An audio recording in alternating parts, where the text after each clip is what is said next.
desk. Little microphone today, little UFC heavyweight belt. On the table. Weeks. Just me and Lotus tonight. We just want to talk about the game today. Blazers, Grizzlies. It was a great game. Amazing game.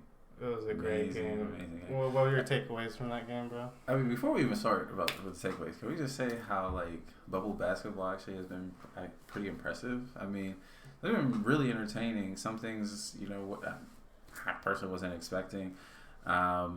Teams that are surprisingly struggling, teams that are thriving, like the team we're getting ready to talk about, this Blazers team. And, want to definitely tip the hat off to this young Grizzlies team.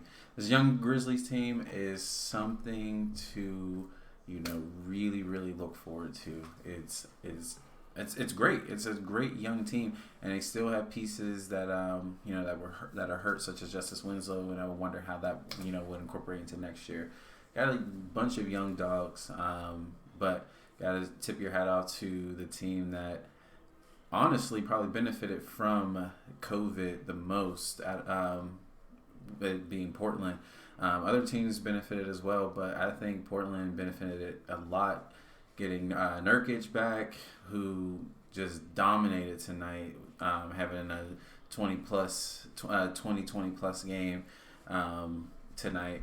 And that, man, he's been and distributing the ball as well. I think he had 6 assists tonight as well. So, I mean, he's been a really, really important piece coming back.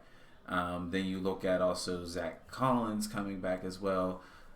He's still not quite up to 100%, in terms of helping the team. But like I said, they benefited a lot from players getting healthy.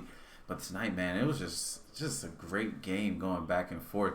Let's talk about CJ McCollum. Like, this guy literally has something going on with his vertebra, like a broken vertebrae or something, man. It's just whatever. This dude has a broken back. Like, at the end of the day, his back is probably worse than ours right now, and we're not even supreme athletes or anything, right? And this man is playing professional basketball, and the last quarter and a half. I mean, honestly, at the fourth quarter, his energy just probably helped the team out the most. Dame does what Dame does. It's always Dame time, I think he had 39 or 31 and 10 something. I think 31 and 10. Let's double check on those stats. Yeah, 31 and 10. So it's Dame does what he does. But man, it was a great overall game. I mean, I don't know. But like I said, going back to this Grizzly team, they're gonna be fun to watch in the future. Ja Morant is one of the best rising stars in this league, and he's only a rookie. I mean, rookie of the year. That's what I said, rookie of the year. It's just, the dude is insane. I mean, I just think he got better and better every year. I mean, every game this year, and it's just, it's amazing. No offense to Zion. I know everyone wanted to always say oh man, Zion's gonna be this great thing, but you gotta play. I mean, you gotta play, and honestly, I think at this point, Zion may have all this athleticism and even maybe a higher ceiling of potential, but I personally think Ja Morant's the better player right now, and the guy is healthy and plays hard every single night, so he might end up having a better career as well, especially once we put in injuries into place. But man, even though they fell short this season, who knows if COVID didn't happen and, we get the delays and then a restart. Who knows? Maybe they would have sealed it off. They had a lot of momentum before the season ended. But like I said, we still got to tip their hat off to this young team. Dylan Brooks, another young shooting guard on that team. Really, really have really bright future for him. Valanciunas, so the center I wasn't really too high on for many years, especially when he was in Toronto, but center that I think fits well with this young team as a mentor now, and his toughness, and he has actually gotten better as an offensive threat since he's added a 3 ball, and he's a great glass cleaner. So lots of things to really be proud of this season when I look at if you're the Memphis Grizzlies this year, and I mean definitely gotta put the guns up for Portland.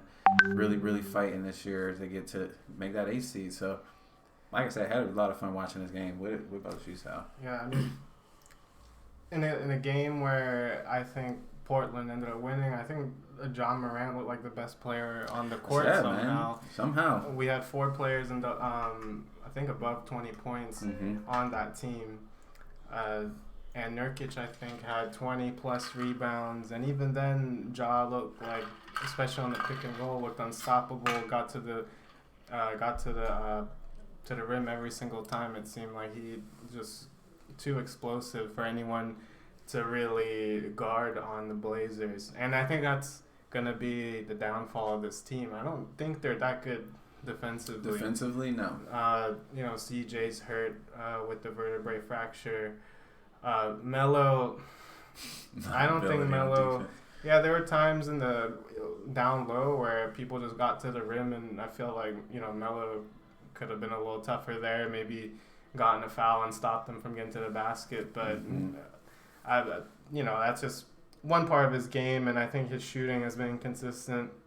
He made the big shot at the end of the game, which is nice. The thing with CJ is it's super impressive just because he's gone through the injury. Nurkic, it was a very emotional night for Nurkic. He just announced this morning his grandmother passed away from COVID, and for him to play at the level he played, and to it felt like at times the Grizzlies couldn't get the ball because he was just too big in there for any of them to really handle. And we're talking about lots of offensive rebounds on Nurkic. I think at least he had very, 6. Very athletic big man. Other people, I mean, we're talking about Trent Jr. I mean, he made some big buckets throughout the entire bubble season. I think he's been doing well, and I think tonight he made a couple big shots. But yeah, I think the Grizzlies team they're just not talented enough to match up with this Blazers team. But I do have this concern for this Blazers team. I don't think they're going to upset the Lakers like everyone wants to. I think that's kind of the storyline everyone wants right now for some reason. They want Dame to really step up and get far in the playoffs again. But I don't think it's going to happen. I think Lakers are going to beat them in like 5-6 games, I think. I don't think it's going to be a sweep, but yeah, unless the Lakers look flat, which I don't know. During the bubble, they haven't looked too good either, but I think a lot of the teams that are seeded really, really high we're just been trailing. I mean, you could even say the same thing like the Clippers. There's been nights where the Clippers have been looking kind of half decent. Yeah, and speaking of the Clippers, ever since Damian Lillard missed those free throws and Pat Bev and Paul George, PG made fun of him, he's been on a tear after that. Okay. So we'll see where that goes, but yeah, I think this Blazers run is going to end soon. I think Melo might be able to get to 14th all time with this series, but most likely we're going to probably have to wait till next year for him to really rise up. But they did say, I believe during the game, he could get to 9th all time if he averages like 13 a game next year, which I think he can average more. So I think Melo still potentially easily could be a 20-point scorer in NBA today. Yeah, I just don't think it's going to translate in the playoffs. I think the Lakers are just going to be too physical for them. So we'll talk more NBA bubble talk when we get the whole team over here. I know we wanted to give bubble MVPs and things of that nature. But anything you want to say about the NBA before we move on to fight night tonight? I mean, I actually want you highlighting something about Gary Trent Jr. Went to Portland during before COVID. I went to go see the Heat play because I'm a huge Heat fan. Went to go see them play Portland. Honestly, I mean, Dame, like I said, it's Dame time all the time. Like, he does what he does, But I would actually say, even though Jimmy Butler didn't play, which probably was a big catalyst too, and also different, inserting Iguodala and Crowder, trying to really get them meshed with the team and the lineup. But even with that, like Gary Trent Jr., that was the first time I was really keeping my eye on him after that game because he was honestly the reason why I would say Portland had won that game that night. The dude puts in a lot of work. One of the best 3-point shooters in the league already. He's the type where if you watch one of his interviews, he was saying how he likes to take and make 1,000 shots, not taking just 1,000 shots. Like most players do go into the gym thinking, all right, I am going to take X amount of shots, not I'm going to make X amount of shots. And that's kind of what he goes in to the gym. That's the mindset he goes into the gym with. So tipping my hat out to that dude's development. Really liking his development. Hope he stays consistent in his development because I really like his game. But kind of agreeing with what you were saying. Yeah, it would be interesting to see what Portland does because they're not really a strong team defensively. So yeah, I think they're gonna struggle come playoff time. Yeah. But we'll see. I mean, if you could put up 144, I don't think the Lakers can put up 144 every night. So we'll see how that goes. So yeah, let's talk about UFC 252. It's already underway right now. The first two fights of the main card already went through, and the prelims. I saw a couple of those fights. But let's talk about the fight. Well, first we can, I guess, give us a little storyline of what's happening for those who don't watch the UFC. So we have Daniel Cormier, who is a wrestler with a lot of accolades, All-American, Olympic medalist. He went into the UFC, I believe, in his mid-30s and has only lost 2 fights, one of them to Stipe Miocic, who is the current heavyweight contender in the UFC with the belt. And DC is the number 1 contender, and this is going to be their 3rd fight. So the first fight happened in 2018, where DC, coming off of a couple fights with John Jones, went up to heavyweight, which I believe that's where he naturally is, and light heavyweight is kind of where he kind of struggled against John. I mean, we're also talking about John Jones, who's right now considered the best fighter in the UFC. But anyway, during the fight, DC gets him in the clinch. If you guys remember, knocks him out. Was a little dirty boxing, which caused such a commotion. It was one of the craziest finishes ever. And then moving on to last year's fight, the rematch between the two. And then during their rematch, Stipe ended up knocking out DC in the 2nd round. He looked really, really good. Or 4th round, I meant. And he looked really, really good in that fight. And there were times where I felt like DC was doing better than Stipe in that fight. But, at heavyweight, I don't think these two are going to make it to the end of the fight tonight. I think Stipe is going to win this, actually, tonight. I think he's the heavyweight. He's the underdog right now in Vegas. And everyone has DC winning just because it's supposed to be DC's last fight. This is going to be his hurrah. I believe he's going to retire at the end of this fight. Hopefully he can retire as a champion. That's a storyline everyone would like. That's the one that I would like personally, too. Yeah. But I do think Stipe kind of has this chip on his shoulder. I think he has the most title defenses at heavyweight in the UFC. And whoever wins, I think, is to be considered the GOAT. But, what are your thoughts going into tonight's matchup? I actually had just recently rewatched both of the fights. DC Stipe 1, DC Stipe 2. And I actually kind of wonder, looking back at the first fight, what would have happened if DC doesn't catch Stipe with that hook after some dirty boxing. He had him in the clinch, and he just really didn't see it coming. And all it takes is for you to get hit at the right spot on your jaw and on your chin, and you are falling. If you're not going to sleep, you're at least falling, and that's exactly what happened. So I kind of always wonder, what would have happened if they went into more rounds. But the second fight, I think we kind of get a little bit of what the first fight could have been, as we see that it goes into 4 rounds. DC dominating that first round in that rematch, and then we're seeing Stipe get a little stronger as the rounds go on in that second fight, and DC still dominating, but we see Stipe kind of getting stronger as the rounds go on.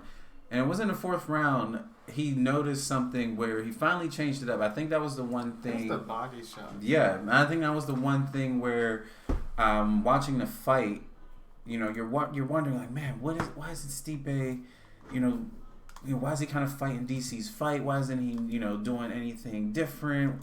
It just seems like he's just trying to, go pound for pound for DC the way DC wants to fight him. And then once he switched it up and hit him with the body shots, And I think that's when he realized, because the body, you saw every single time DC got hit with one of those body shots, it really like held him up for a second. He always had to take a step back, or he had to reset himself.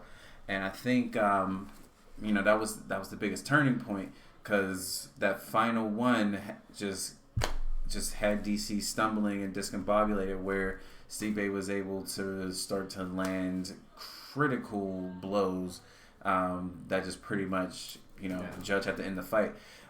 So it was pretty much, a revenge. He's like, you knock me out, I knock you out. And I think that's like the best part about these like rivalries, is when, we get those, tick for tack type of outcomes. It's like, all right, you did this. All right, I'm going to come back and I'm going to do it to you too. So I'm really excited for tonight.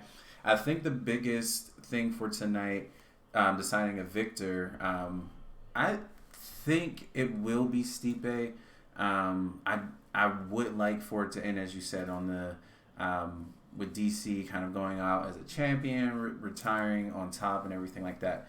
I think he still has every opportunity to win.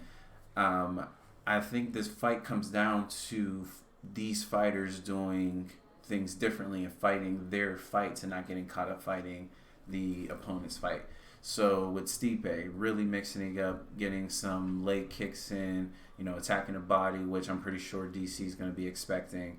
But something we really didn't see in the first two fights a lot was the ground game. And I think if we get to the fighters getting into more ground games, I think that's when DC can potentially get more of the advantage, even though that, not saying Stipe is not a great ground fighter, because he's a really good ground fighter as well, really good wrestler as well. But I think, DC has the slight edge in there, and I think that's where we can see a difference in this fight tonight, which I'm expecting to actually see a little more wrestling, a little more clinching.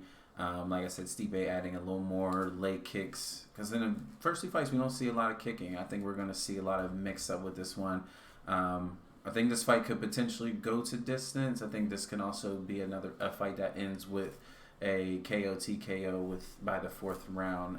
Heavyweights, they're going at it. The bigger guys, they have no energy after a punch. Yeah, so most of these fights don't usually always go to distance, but I don't know. Each fighter is trying to really lay it all on the line tonight and win this championship, regardless of the outcome. So, I'm just really excited for round 3. This is it, and I think I'm expecting both fighters to really put up a fight for round 3 tonight. So it's gonna be pretty fun. Yeah, and we're super excited to go into that, and we'll be watching that, and we'll give our reactions to the fight sometime this week when we have the full crew with us. Hopefully, we'll get Scuba Steve and Sports Guru on the group chat call. Outside of DC Miocic fight, O'Malley's fighting tonight. He's a fan favorite. I know Snoop Dogg loves him. I don't know if you guys have seen that video. Him watching O'Malley knock that guy out. I think it was back in 2018. We saw O'Malley fight when I think it was Nunes was the headliner. It was earlier this year, and he knocked the guy out. And I think tonight's going to be his biggest fight with his opponent. I think his opponent Bear only got one loss, so we'll see how that goes. I think he is the favorite over there in Vegas. Super excited. We're going to be going into that soon. I believe Junior Dos Santos is about to fight right now. If not, he's in the middle of fighting. He's getting ready. I think he's getting ready to fight the Banana Birds fight. Just Pineda KO. So that should be crazy too. So hopefully, we'll get a little more. We'll get our UFC analyst, Scoop Steve, over here to give us a breakdown on what happens at the end of tonight. That's going to be the end of our show. It's just a quick little 20-30 minute show that we wanted to do. Do you have any spiel or anything you want to talk about? Or no real spiel. I mean, I just hope everyone is staying safe. It's actually great to be able to do a quick show tonight. I hope everyone's staying safe, still trying to enjoy summer as the best way that they can, given everything. I know that I gotten to see my brother graduate this year. It was obviously a COVID style graduation, but it was it was pretty interesting. In ways it was nice. In ways it was kind of like lackluster. But it just is what it is this year. There's gonna be parts that feel like it's lackluster, but it's what we make of it. And with that, like we had through my brother a family cookout. It was a total surprise. So like I said, this is everything going on. That's if I do have a spiel, that's just kind of what I want to tell people. I know everything is going on. R.I.P. to Nurkic's grandmother, and everyone else out there who have lost loved ones to COVID. I know a lot of people feel like it's a conspiracy or it's not as bad. Whether it isn't as bad and numbers could be skewed or whatever you may think they are, whatever. It is a real thing, as we see. There are people who have died from it, who have gotten really sick from it, and have gotten better, or are still suffering. And it's just one of those things where it's like, don't be too naive about that, or insensitive about the fact that people have, people know people who are suffering and people have died from this. But like I said, also looking at how this year has gone, try to make something of it, try to really have fun. There are things that we still can do, even though our world's a little different. It's kind of in a weird stalled moment, but it's all right. Like I said, just try to make something of this year. Be safe. Like I said, I hope everyone is doing well, and we'll see you guys pretty soon for the next show. Yeah, and just to reiterate on that, I hope everyone takes the pandemic seriously. Given we've had some high-profile deaths in the sports world, like you had mentioned, Nurkic's grandmother, he announced this morning. Khabib's father, the trainer, Abdulmanap, legendary trainer at UFC. Karl Anthony Towns' mom, I believe, has also passed away because of COVID, and these guys make millions of dollars a year, and if these people have access to the best health insurance and facilities in the world, we should just do our best effort and due diligence to make sure that we stay safe and we do the right thing, and realize that this is just bigger than ourselves, and this goes beyond just our own personal lives. And that being said, things about community, as you guys know, the post office right now has been slowing down in attempts to kind of slow mail for various reasons. We can argue about that all day, but when it comes to mail-in voting, for a lot of us here in Washington State, we're so used to it, so we don't really understand all the fuss and commotion. But for all those around the country, just make sure you just get that done ahead of time. I mean, we're talking about 2-3 months in advance. They can slow us down, but a lot of us are complaining about the things going on in our country, have been protesting, have been doing all sorts of efforts and initiatives to try to change and make our society a better place. And all of that is in vain if we don't use our power and our ability to vote, whether it's in a general election where the presidency is at stake, or just in general in your local politics, in your local area, which I believe is more important anyway. So make sure you guys do that. Stay safe. We'll see you guys hopefully sometimes this week. We'll try to get a show either Wednesday or Thursday night. And we can talk about some UFC and then start of the NBA playoffs. Maybe even talk about some of these other sports like the MLB too that are been going wild. NCAA conferences closing. Students want to get back. I believe Trevor Lawrence was kind of leading the effort there. So, man. So thanks a lot, guys. Sorry we had to do a short episode, but that's just how it is nowadays. We're all busy in our lives, and even though there's not that many sports, it's so hard for us to get together. But we're glad and grateful that we were able to get together and hang out with you guys. And thanks a lot for all the viewers with us tonight. So, till next time. See you guys. Have a good night.